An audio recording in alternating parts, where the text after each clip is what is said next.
Bonjour Abdourahmane Maïga. Bonjour M. Memba, bonjour à tous les auditeurs de Réunion FM.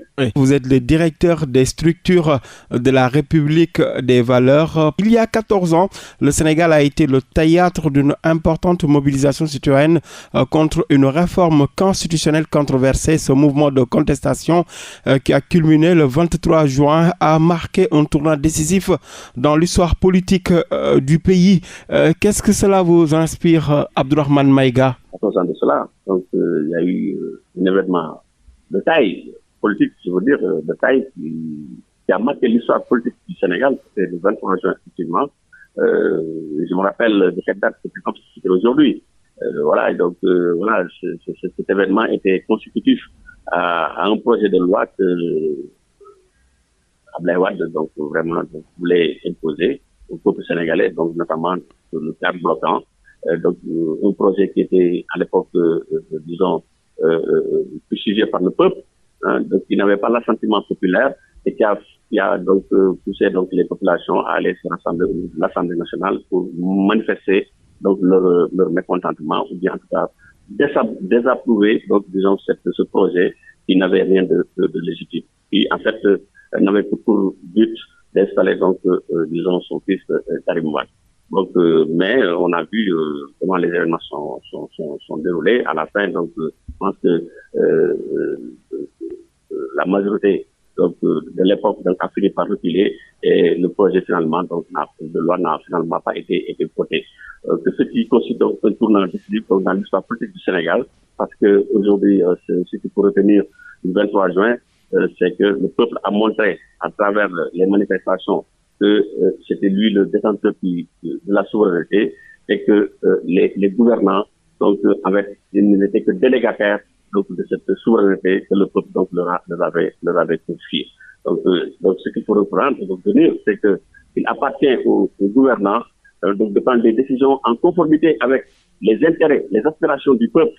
Mais le constat aujourd'hui, c'est que malgré les sacrifices qui ont été consentis à l'époque et qui avaient abouti, disons, à des acquis démocratiques, force est de constater aujourd'hui que ces acquis démocratiques sont pratiquement bafoués, disons, par les nouvelles autorités.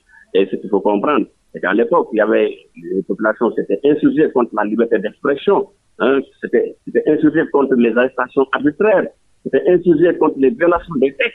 Donc, aujourd'hui, c'est le même constat qui est là, c'est qu'on a aujourd'hui. Donc, selon vous, il y a un recul démocratique?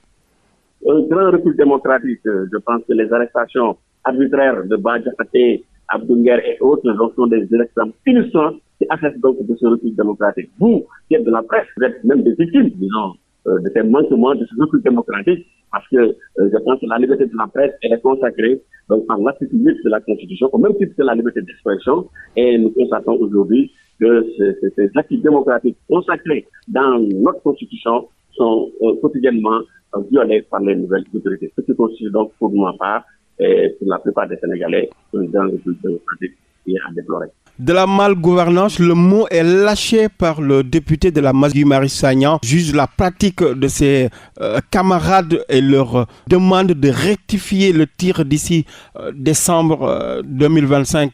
Quelle est votre lecture sur la sortie de Guy Marius Sagna? Mais c'est une sortie à saluer, hein. C'est une sortie à saluer parce que je pense que qui connaît Guy Marius Sagna, c'est qu'il est constant dans sa démarche.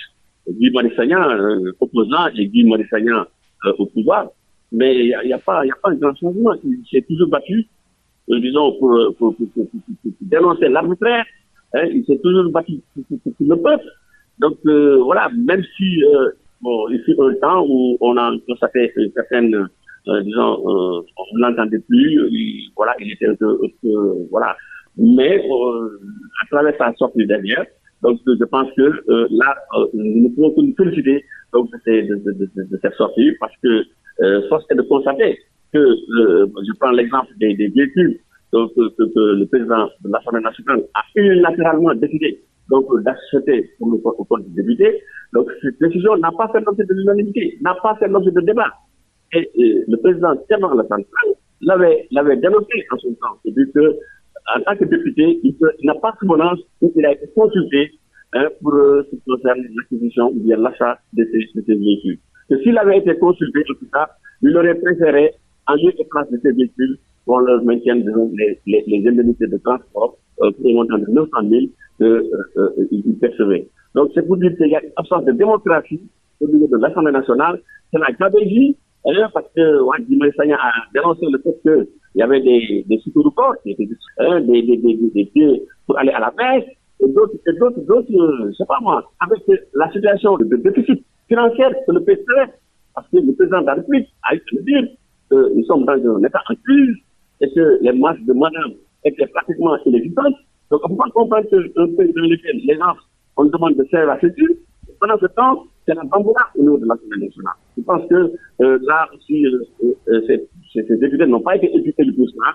Et nous ne pouvons que nous féliciter donc, de la sorte de Guy Marissagnan, Guy Marissagnan, même si c'est Tiana Central, de même si c'est Abdoumbo. Donc voilà des députés vraiment émérites qu'il faut vraiment récompenser, qu'il faut honorer, parce qu'ils sont en train donc, de jouer véritablement le rôle du député, c'est-à-dire dénoncer des pratiques que nous avions combattues avant. Depuis plusieurs mois, Thierno Alassane Sall, député et leader du Parti République des Valeurs, imprime un nouveau tempo à l'Assemblée nationale et l'exécutif à travers des questions écrites d'une rigueur méthodologique exemplaire. Il interpelle l'exécutif sur des sujets majeurs, la dette publique, la structure opaque des prix du carburant et de la gestion controversée de l'Agence sénégalaise d'électrification rurale, ASER.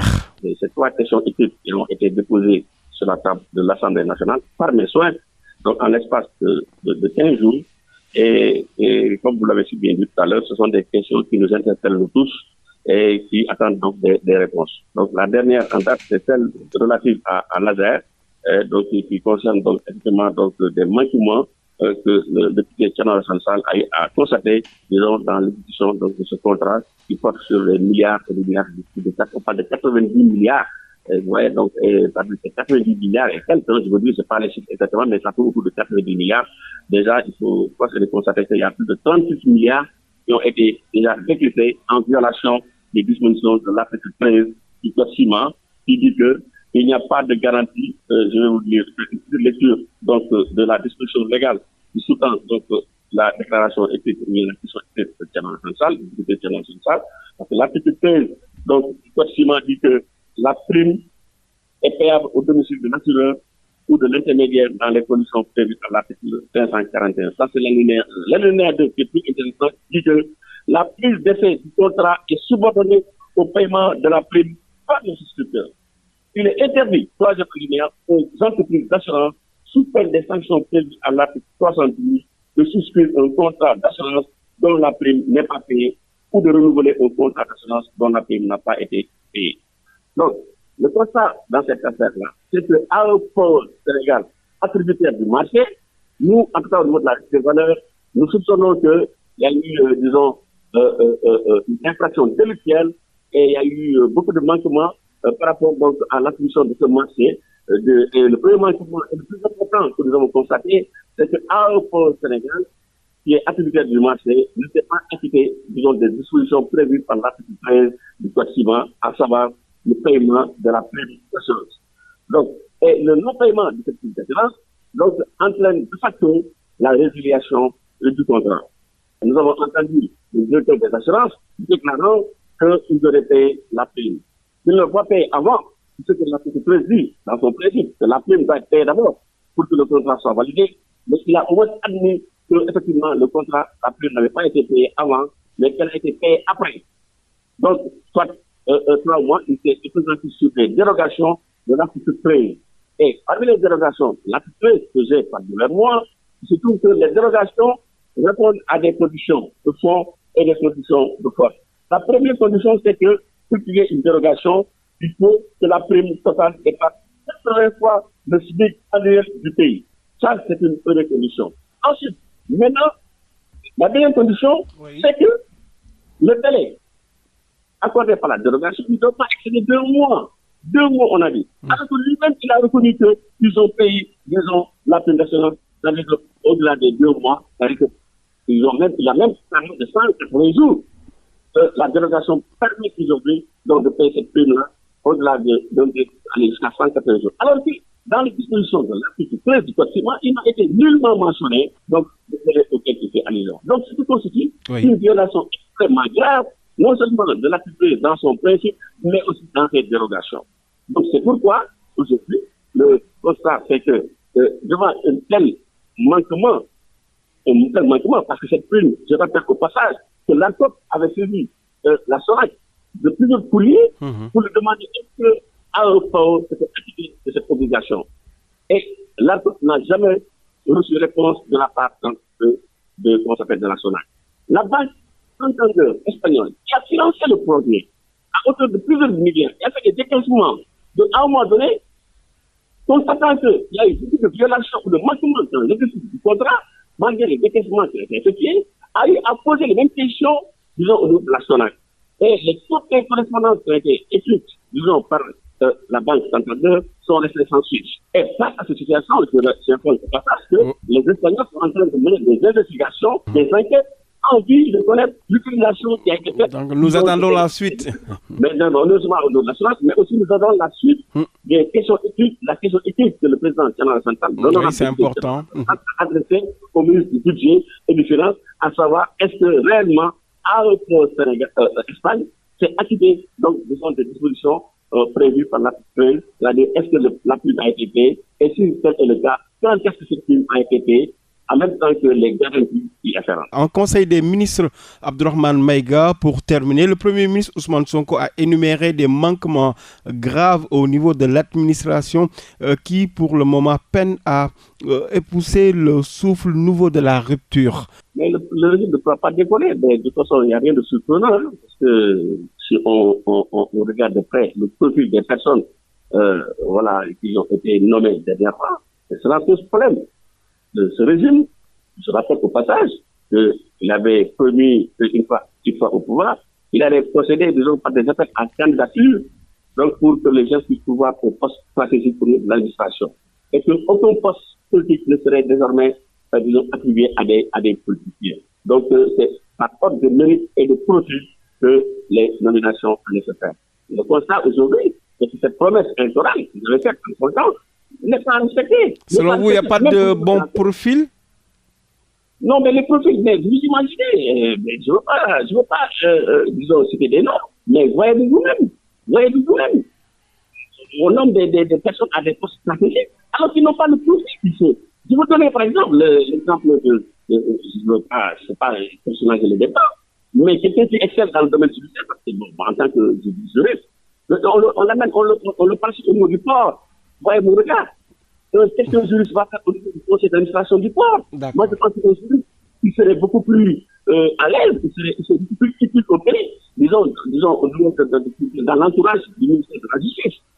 Je veux dire, vous le dites, je ne sais pas, vous le dites, il va plus au niveau du port. Quand je vois des rappeurs, bon, je n'ai aucun problème pour les rappeurs. Donc, on comprend que c'est un conseil stratégique, mais ça pose un problème.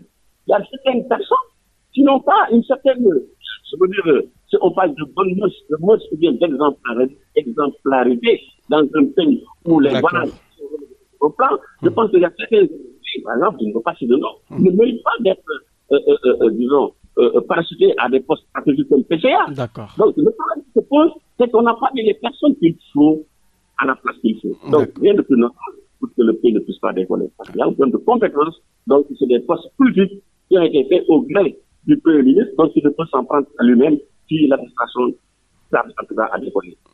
Merci d'avoir répondu à nos questions, Abdourahmane Maïga. C'est moi qui vous remercie, M. Memba. Vraiment, c'est toujours un plaisir pour moi donc, de répondre à vos questions et de pouvoir donner donc, vraiment des informations, bien en tout cas donner notre opinion par rapport donc, à l'actualité politique donc, du Sénégal. Je rappelle que vous êtes le directeur des structures de la République des valeurs. Tout à fait.